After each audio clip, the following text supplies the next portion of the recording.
अस्सलाम वालेकुम दोस्तों, आप लोग सब कैसे हैं। मैं उम्मीद करता हूँ आप लोग सब ठीक होंगे, जहाँ भी होंगे हैप्पी होंगे। वेलकम बैक एक न्यू स्टोरी के लिए। चलिए स्टार्ट करते हैं आज की कहानी, भूत बंगला 3। ये कहानी है 5 दोस्तों की जो मुंबई से गर्मियों की छुट्टियां गुजारने के लिए शिमला गए थे। हम सब काफ़ी एक्साइटेड थे क्योंकि हर साल की तरह इस दफ़ा भी हमने शिमला की ठंडी हवाओं में अपनी छुट्टियां गुजारने का प्लान बनाया हुआ था। इस बार एक नई बात थी।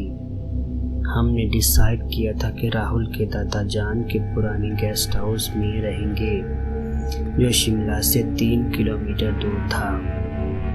राहुल का कहना था कि उसके दादा जान ने 50 साल पहले ये गेस्ट हाउस बनवाया था, लेकिन उसकी मौत के बाद ये बंगला बंद हो गया। राहुल के दादा जान का प्लान था कि गर्मियों में ये गेस्ट हाउस अपने परिवार के साथ एंजॉय किया करेंगे, लेकिन जब उनका इंतकाल हो गया तब से वो बंगला खाली पड़ा था। राहुल ने हमें ये कहानी सुनाई थी और हम सबको लगा कि ये एक एडवेंचर हो सकता है। हमने डिसाइड किया कि 3 दिन शिमला घूमने के बाद हम वहाँ रहेंगे और थोड़ा टाइम गुजारेंगे। हम सब बहुत खुश थे और ये सोचकर हमने अपनी जर्नी शुरू की। शिमला पहुंचकर हमने वहाँ 3 दिन गुजारे, खूब एंजॉय किया, खूब नज़ारे किए। वहाँ की ठंडी हवा, हर तरफ खुशबू, ऊंची ऊंची पहाड़ियाँ हमारे दिल को बहुत पसंद आईं। लेकिन जब वापस जाने का वक़्त आया तो हम सब सोच में पड़ गए, क्यों ना एक रात राहुल के दादा जान के गेस्ट हाउस में रुक लें। सब दोस्तों ने मान लिया और हमने अपने प्लान को फाइनल कर दिया।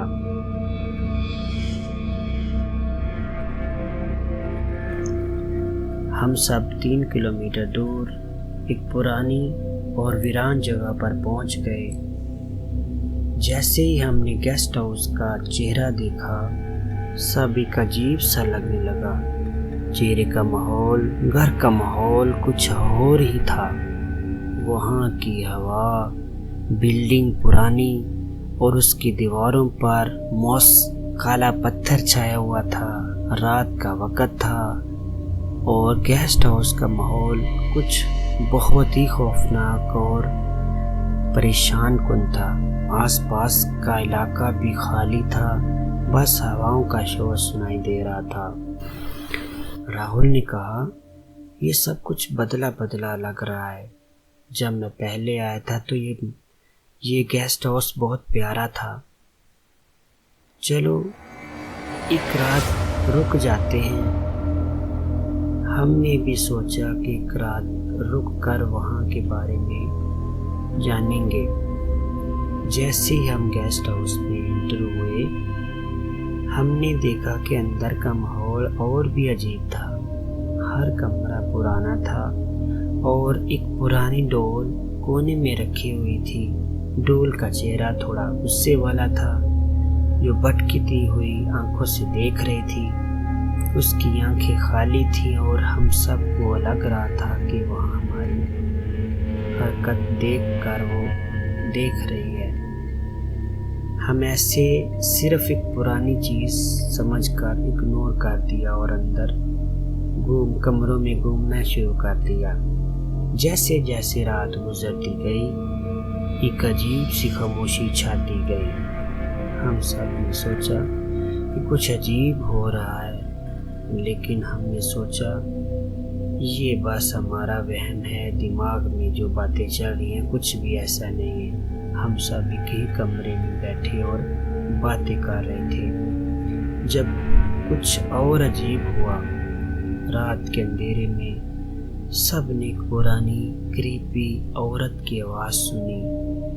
वो आवाज़ सबके कानों तक पहुंच गई और वो कुछ ही कह रही थी, तुम यहाँ से जिंदा नहीं निकल सकते।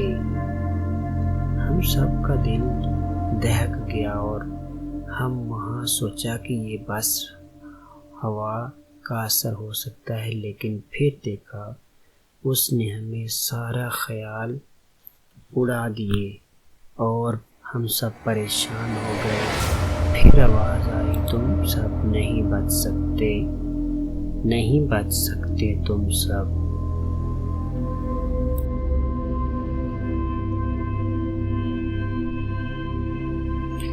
हम सब बहुत परेशान हुए कि ये कैसी आवाज़ें आती हैं। कभी तो कभी डोल हमें खतरनाक डोल गुड़िया हमें डराती है, तो कभी औरत की आवाज़ें सुनाई देती हैं। ये क्या हो रहा है हमारे साथ, आज माजरा क्या है? हम शिमला से तो इतने खुश आए, ये घर कैसा मिल गया है? हम सब बहुत परेशान हुए। हम सब दोस्त इकट्ठे हो गए कि आखिर ये क्या किया जाए। कभी औरत की आवाज़ तो कभी खतरनाक बिल्लियों की आवाज़ आ रही है। तब हमने देखा कि हमारे सामने एक पुरानी औरत का चेहरा सामने दिखाई दिया। उसकी आंखों में एक अजीब सा गुस्सा था, जैसे वो हम सबको मारने के लिए तैयार हो।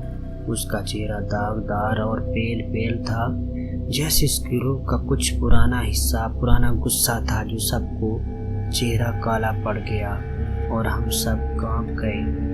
तब वो खौफनाक औरत बोली, तुम यहाँ से जिंदा नहीं बच सकते, मैं तुम्हें आज ख़त्म कर दूंगी, तुम यहाँ से वापस नहीं जा सकते। ये सुनकर हम सब कांप गए और हमने सोचा कि ये हमारी मौत का सिग्नल हो सकता है। हमने सोचा अगर हम यहाँ से निकल तो जिंदा हो सकता है बच जाएं। फिर हम सब दोस्तों ने डिसाइड किया कि जल्दी से यहाँ से भागने का इशारा लो। जैसे ही हमने भागकर बाहर जाना शुरू किया, हमने देखा कि डोल भी अपनी जगह से हिल रही थी, जैसे वो हमें फॉलो कर रही है। हमने अपनी कार की तरफ दौड़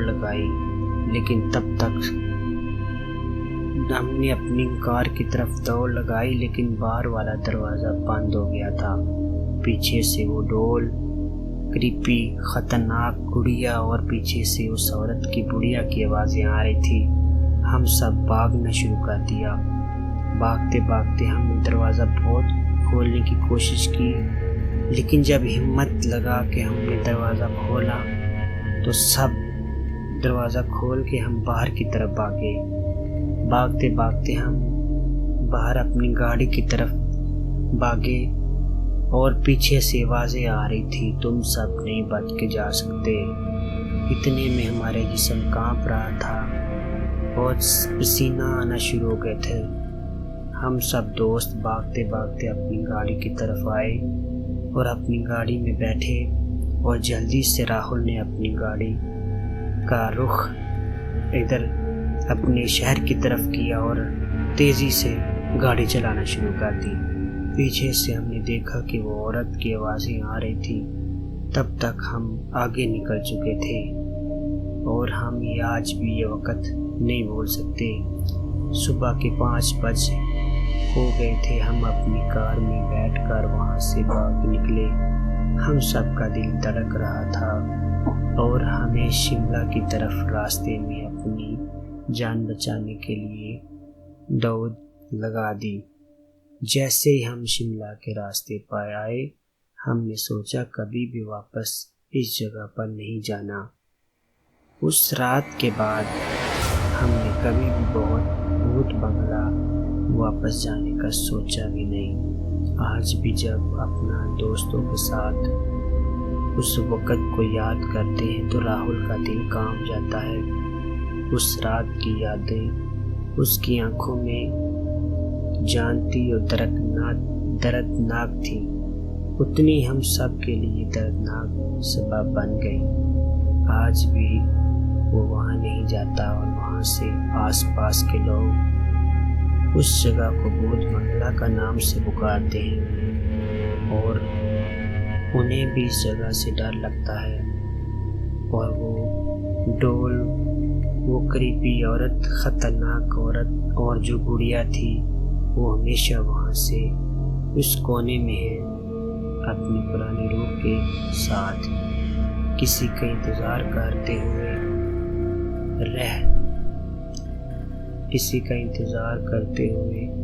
रह गई हैं। दोस्तों, ये थी मेरी कहानी। आपसे गुजारिश है, अगर आपको ये अच्छी लगी है तो प्लीज़ मेरे चैनल को लाइक, सब्सक्राइब और शेयर भी करें। आपके ताउन और आपके लाइक का बहुत बहुत मुझे शुक्रिया अदा करता हूँ। आपने टाइम निकाला। प्लीज़ लाइक करें, शेयर करें और सब्सक्राइब करें। तो मुझे बताइएगा कि आपको ये स्टोरी कैसी लगी। अल्लाह पाक आपका हामी व नासिर हो। मेरा सलाम पहुँचे। अल्लाह हाफिज़। Take care.